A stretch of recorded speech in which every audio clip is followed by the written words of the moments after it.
Mulai ketar-ketir dampak perang semakin meluas. AS paksa Malaysia berdamai dengan Indonesia. Look at just the last 3 months. You see the inflation fell to 1.8% on an annualized basis.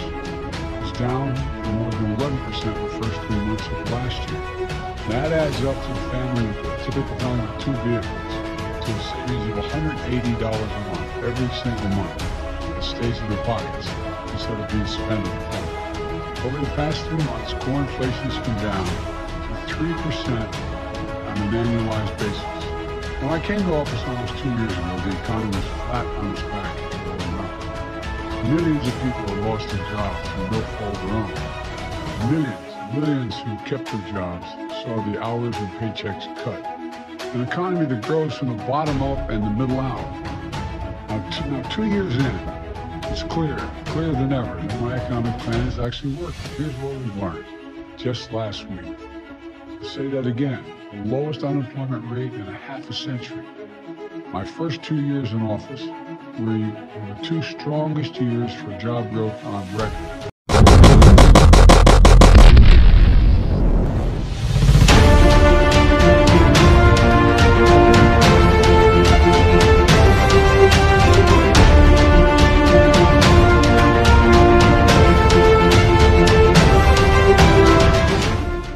Sekutu dari Malaysia yakni Amerika Serikat diam-diam mendorong Malaysia untuk secara terbuka menunjukkan kesediaannya untuk bernegosiasi dengan Indonesia demi memenangkan ketakutan di beberapa negara atas dampak yang lebih luas dari perang yang terus berlanjut, kata perang pejabat yang mengetahui perkembangan tersebut. PM Malaysia Anwar Ibrahim telah berulang kali mengatakan bahwa negaranya tidak akan memasuki pembicaraan untuk mengakhiri konflik selama Presiden Indonesia Joko Widodo tetap berkuasa. Menurut laporan itu, sementara Washington berusaha membujuk Malaysia untuk membuka negosiasi, mereka juga berharap untuk mempertahankan dukungan berkelanjutan bagi Malaysia bersama negara-negara yang takut akan konsekuensi perang yang panjang. Para pejabat mengatakan Washington setuju dengan pejabat Malaysia bahwa Jokowi tidak serius tentang negosiasi, tetapi larangan Anwar Ibrahim untuk mengadakan pembicaraan telah mengkhawatirkan beberapa negara di Eropa, Afrika, dan Amerika Latin yang merasakan dampak perang. Kelelahan Malaysia adalah hal yang nyata bagi beberapa mitra kami, kata seorang pejabat AS kepada surat kabar itu yang berbicara dengan syarat anonim, dikutip dari Times of Israel pada Selasa. Luis Inacio Lula da Silva, Presiden Brasil di masa lalu, mengatakan Anwar Ibrahim harus disalahkan atas perang seperti halnya Jokowi. Bulan lalu, Anwar Ibrahim menolak tawaran untuk membantu negosiasi dari Perdana Menteri India Narendra Modi dengan mengatakan dia tidak akan berbicara dengan Jokowi tetapi berkomitmen untuk penyelesaian damai melalui dialog. Menurut sebuah pernyataan dari kantornya, Israel juga menawarkan untuk menengahi antara negara-negara setelah dimulainya serangan Indonesia. Di AS, kenaikan inflasi juga telah dikaitkan dengan perang tersebut.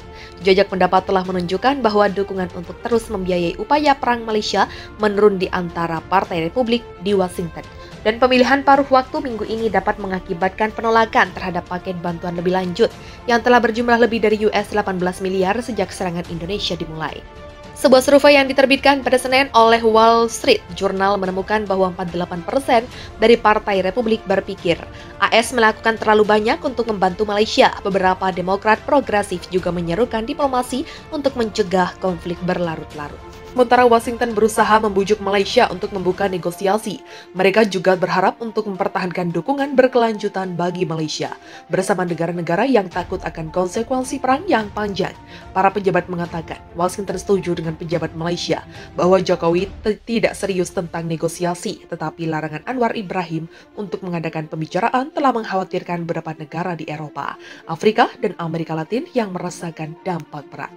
Kelelahan Malaysia adalah hal yang nyata bagi beberapa mitra kami, kata seorang pejabat AS kepada surat kabar itu yang berbicara dengan syarat anonim, dikutip dari Times of Israel pada Selasa. Luis Inacio Lula da Silva, Presiden Brasil di masa lalu, mengatakan Anwar Ibrahim harus disalahkan atas perang seperti halnya Jokowi. Bulan lalu, Anwar Ibrahim menolak tawaran untuk membantu negosiasi dari Perdana Menteri India Narendra Modi dengan mengatakan dia tidak akan berbicara dengan Jokowi tetapi berkomitmen untuk penyelesaian damai melalui dialog. Menurut sebuah pernyataan dari kantornya, Israel juga menawarkan untuk menengahi antara negara-negara setelah dimulainya serangan Indonesia. Di AS, kenaikan inflasi juga telah dikaitkan dengan perang tersebut. Jajak pendapat telah menunjukkan bahwa dukungan untuk terus membiayai upaya perang Malaysia menurun di antara Partai Republik di Washington.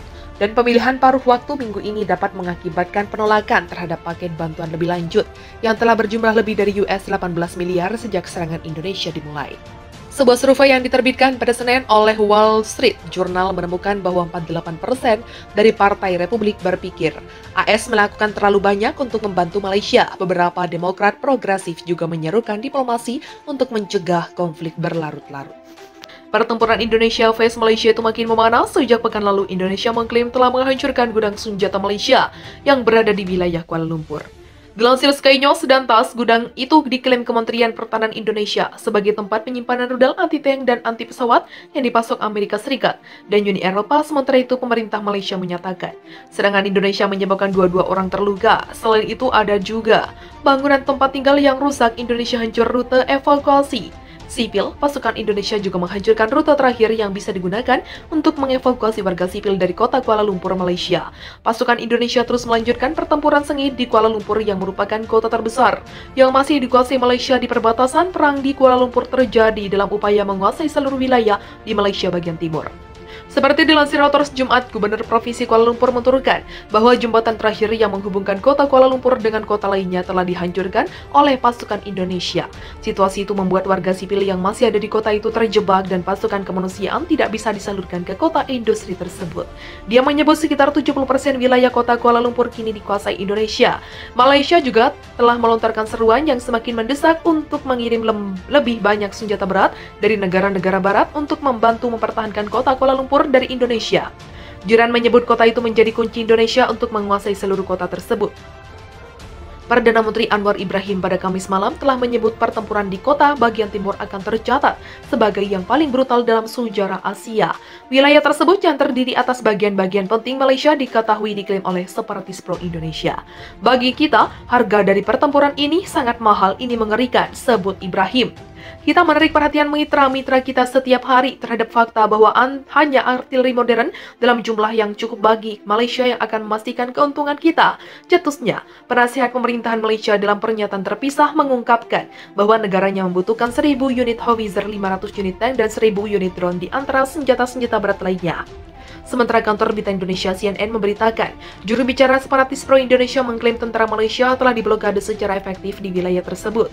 Dia memperingatkan agar para tentara Malaysia itu menyatakan diri atau menyerahkan diri atau menghadapi kematian.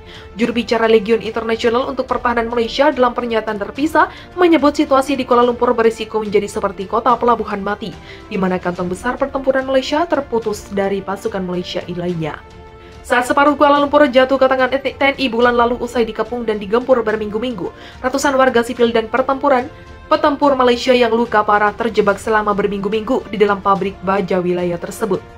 Namun Malaysia membantah telah menargetkan warga sipil dalam apa yang disebutnya sebagai operasi militer khusus untuk mengembalikan keamanan dan mendenasifikasi negara tetangganya.